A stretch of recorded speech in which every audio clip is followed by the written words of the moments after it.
Ukraine very excited to compete here on the international stage, though they've been accustomed to it now at DAR Constitution Hall, this being the 4th round of play for them. Hopefully they've learned from yesterday's mistakes, yesterday's trials and tribulations, in trying to be successful with respect to this last day of competition, seeing if they can finish on the podium here again in Washington, D.C. And we can see Team Ukraine hoping to rack up a high score, along with Team Pakistan and Iceland on the Aqua Alliance, and they're up against Portugal, Israel, and Finland on the Hydro Alliance. They're all hoping to bring themselves up onto the leaderboard we saw a second ago by getting the highest possible score. And we can see Team Hydro score climbing. I'm assuming one of their robots was dropping off some of those clean water particles. They must have gotten all 12 of them in, or even 13, because each of those is worth 1 point each.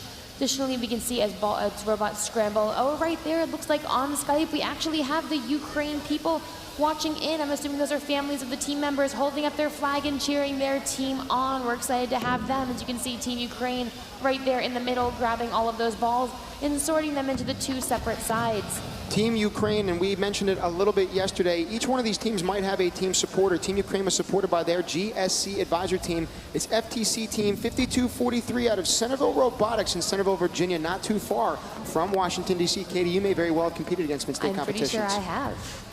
And as we can see right now, up on the top, we have Iceland dropping off some of those contaminated particles right next to Portugal that's also trying to do the same. If you look at that yellow bar in the middle of our score right now, that will show you how many orange particles have successfully been delivered. Once 10 of them have successfully been placed into those laboratories, contaminated particles will stop flowing in the river.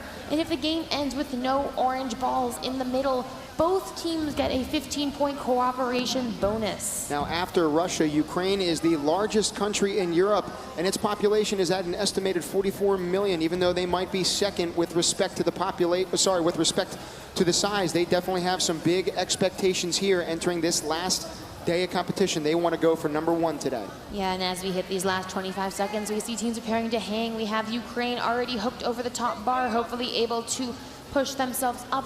Looks like they might be hooked to Pakistan though, so hopefully that won't be too much of an issue, as Team Iceland also attempts to hook them to pull themselves over that bar.